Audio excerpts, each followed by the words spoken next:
रुड़की पहुंचे पूर्व मुख्यमंत्री हरीश रावत ने पत्रकार वार्ता का आयोजन किया। इस दौरान उन्होंने धामी सरकार पर निशाना साधा। साथ ही उन्होंने मदरसों पर हो रही कार्रवाई पर भी सवाल उठाए।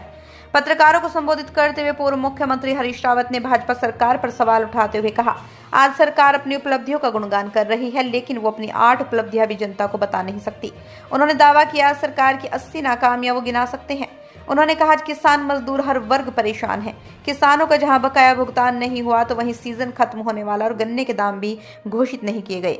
उन्होंने कहा, सरकार सनातनी होने का ढोंग करती है, जबकि भाजपा सरकार सनातनी नहीं बल्कि तनातनी है।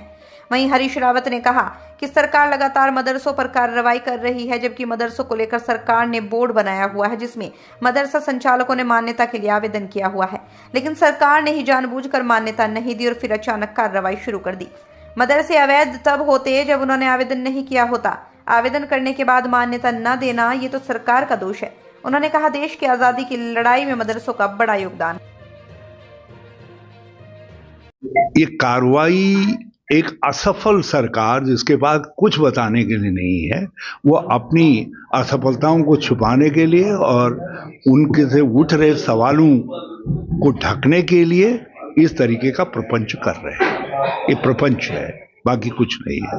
और अवैध तो तब हो जब किसी कानून का उन्होंने उल्लंघन किया हो। आपका मदरसा बोर्ड है, उसमें अप्लाई करने की, मदरसा खोलने की पद्धति है। उन्होंने आपके पास अर्जी लगाई है, आपने उसमें निर्णय नहीं दिया है। आप निर्णय दीजिए, जब आपके निर्णय के बाद भी कोई खोलेगा तब तो अवैध कहलाएगा। जब आपने निर्णय ही नहीं दिया है तो आप उसको अवैध कैसे कह सकते हैं। और मैं तो आज दूसरी बात कर रहा हूँ, कह रहा हूँ बच्चों का क्या होगा जो मदरसों में पढ़ रहे हैं। आप उनके भविष्य के साथ खिलवाड़ करने की इजाजत नहीं दी जा सकती है। धामी जी को उन बच्चों की पढ़ाई का बंदोबस्त करना चाहिए। ये हमारे राज्य की जिम्मेदारी है। इससे हमारी शान में, राज्य की शान में कुताही हो रही। घोर निराशा के वर्ष है ये। 3 वर्ष ही नहीं, 8 वर्ष भी घोर निराशा के हैं। ये 8 वर्ष में पूरे राज्य में 8 उल्लेखनीय काम नहीं बता सकती है भाजपा। किसी के बड़े कल्याण के काम किए हों 8, ये नहीं बता सकते हैं। लेकिन 80 विफलताएं मैं गिना सकता हूं जिससे इस राज्य की शान घटी है इन 8 वर्षों के अंदर। तो ये भाजपा के 3 + 5 या 8 वर्ष घोर निराशा के हैं। ये जन विरोधी है ये सरकार, और इन्होंने लोक कल्याण को तिलांजलि दे दी है।